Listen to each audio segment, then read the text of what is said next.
Hey, Happy New Year. Just wanted to give you a quick tour of the new Playboy machine that has probably just arrived. So the first thing you're going to want to do is turn it on after you've taken all the packaging off. The on-off switch is on the lower right-hand side, just on the front, under the coin plunger here. Just reach underneath and then you'll find a switch. And at this point, the machine is going through the startup process. I'll take you through that in just a second. Okay, you'd asked about how the game starts and how you're able to add credits. Credits basically would be purchased if this was a machine that was set up for pay to play. There's currently 17 credits on the machine, but you can add credits very simply by just opening up the coin door. And then this is where the quarters would actually drop through. There's a coin mechanism that would be hooked up here, and the quarter would actually travel through and hit this switch right here. And so to add credits, you just simply depress the switch. And now we've gone from 17 to 20 credits. To start a game, here's the start button. And then away you go. Plunge the ball, flipper buttons are on the side. And pinball is not a game to be designed to play one-handed, but I've been doing this as long, yeah, there you go. So currently I have the game set up for factory settings, 3 balls with replay levels at 300,000 and 560,000. I'll reset all this. I'll keep the everything at factory, but I'll reset the high score, which is right around 1,000,000 points. And then there's your instructions as far as what does what on the playfield in terms of lighting different features and extra balls and specials. Extra ball is self-explanatory. Special is just basically a free game in the event that you are, again, in an arcade or a location playing this for not free. So to access the different tests within the game, there's a self-test button here. It's just this red button inside the coin door. You want to just depress it one time. The first test is your lamps. So all your feature lamps will pulse on and off. And that way, if you've got a bulb out, you can just easily access the playfield from underneath and then replace whatever offending bulb is out. The second, once you press the button a second time, that'll take you to the display test. And as you can see, everything is working perfectly there. Those are all new displays. I think I mentioned that. The third test is your solenoids. So your different coils that fire different bumpers and the knocker, of course, and the jet bumpers, etc. I'm going to press that down and you can see it go through the different cycling there.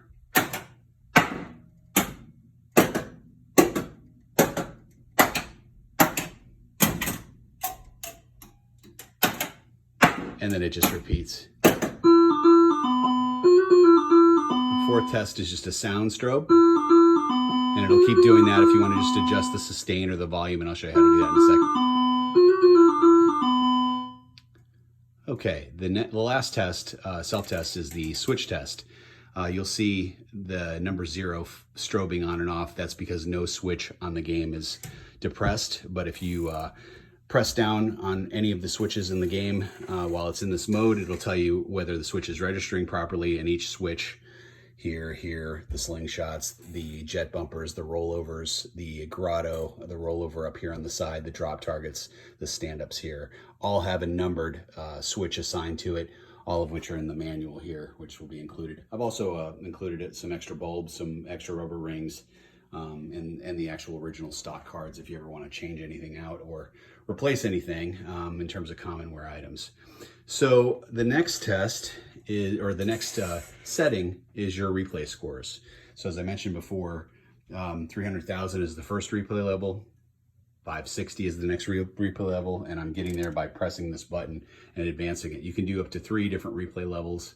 The third one is at 0. I've just got 2 replays on there currently. The high score is 988,200 points. I can reset that for you to something a little bit more achievable in the beginning.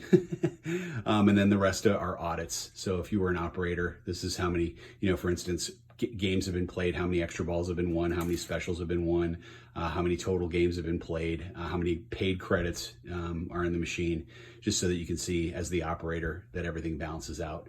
And then finally, after the 11th setting, it cycles back and starts over. So if you don't want to toggle through all the settings and audits, you can just simply power the game off and on, and that'll get you right back to where we are right now, which is in something called the tracked mode. So that's pretty much the basics as far as the settings. To access the game playfield, there's a release latch here, and you just pull it to the left, and it's over all the way, and then this lock bar, this metal bar, releases with no effort whatsoever, and then that just comes off. You just set that aside. The glass then slides down.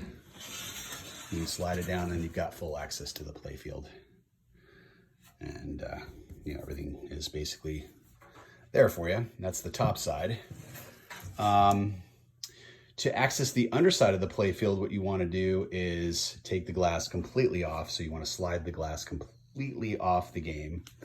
I'm going to just set this here for just a sec. Slide the glass completely off the game here. Set it aside to where it won't get knocked over. It's a pain in the ass to sweep up all those glasses if they break. So take the ball out, and then you can access the playfield by just simply lifting up at the apron here, and then sliding it forward, and then you can get it into the vertical position.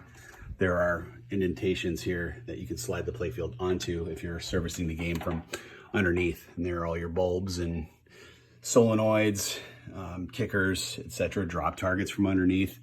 Pretty interesting stuff. There's your speaker. If you just want to do a quick look under the game, you can also pivot the glass into what they call the servicing position. Sorry, the crappy camera work.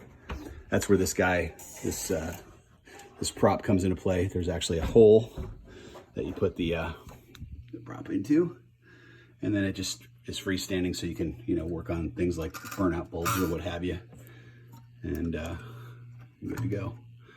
These are number 44 GE bulbs, really commonly available. They're actually pretty cheap. You'll see a lot of people moving to LEDs in these games, but I've, you know, chosen to be a little bit more traditional in terms of the scope in these games, so I'm going with the old school bulbs for right now. So the next thing I want to show you is the behind the back glass, where the actual guts of the game are in terms of what runs the actual game itself. And so to access the back box, what you want to do is you want to use both hands on the lift channel, which is this bottom black piece underneath the glass, and lift up. You obviously want to unlock it. That might help. So on the key ring, the fatter key is the back box key. And so the access is up here in the upper right-hand corner. You just tilt the key away from you, and then again, lift up with both hands on the channel until you feel resistance, and then slide the glass forward, taking one hand underneath so it doesn't drop, and then the glass will slide out. And then once again, move it completely out of the way so you don't break it. These are really difficult to replace if at all. If you can even find them. As you can imagine, 43-year-old game, it's not easy to find game-specific parts. So accessing the game guts, as it were, you lift up on these locks here that keep the score displays and light box in place, and then this just slides forward. It's on a hinge, and this is where you can access all of your displays. Not that you'll ever need to do that, but this, just to kind of take you on a quick tour, this is your main processing unit, the computer. This runs everything. This is where your dip switch settings are, to set the number of balls, the different feature awards, whether things are held in memory or whether they're not. Basically to make the game either harder or easier. Your pricing settings also, if the game is out on location making money, you can set up how many credits a quarter registers, that kind of thing. That's the main computer. To reset your different settings, like high score and replay levels and audits, you just, when you're in the self-test that I showed you initially, you press this button in, and then that will zero out whatever tally is currently in memory. The memory is held by just basically 3 AAA batteries. And you'll notice this is off the board because a lot of times they'd have a battery here that would corrode, and then it would destroy the whole board through the corrosion process. And so I've completely moved that off. This is your lamp driver board, the board underneath the computer. This controls all of the switched lamps, your feature lamps, those kinds of things. So anything that is controlled by the computer runs through here, and then this determines what lamps are lit, what lamps are off. This is your soundboard, and this is your volume level and your sustain. So if you want to raise or lower the volume or change the sustain level of the actual sounds, you can get some interesting combinations by toggling, you know, with those pots and play around with it. That's kind of a fun thing to do. Some people have particular tastes as it relates to sound, but I particularly, you know, like everything stock. This is the solenoid driver board. This basically controls all of the kickers, knockers, kickouts, jet bumpers, the up kicker on the on the drop targets, the slingshots, the flippers, etc., are all controlled through this power module here. And this also supplies power to the computer as well, the main processing unit. And then finally, this is the new and upgraded power supply regulator board, power driver regulator, and this is where your fuses are. So if you have you know, the lamps are all out or all the solenoids are out, there's a very good chance that you just blown a fuse. Not real common. I mean, everything is pretty much set up here to be, you know, good to go for home use. You can pretty much beat this thing into oblivion and it'll still function as it should. Different settings and so forth are all located up here, so you can kind of, without having to reference the manual, kind of see what's what in terms of like fuse values, switch effects, and in terms of different things. So again, just familiarize yourself with the manual, get some questions together, and we can always follow up with each other. But that's a basic tour of the game. And like I say, if you are more comfortable, you know, getting things set up as you get the machine, I'd be happy to take you through just the basic setup process and get you up and running and playing. So here it is. Hope you enjoy it. All right.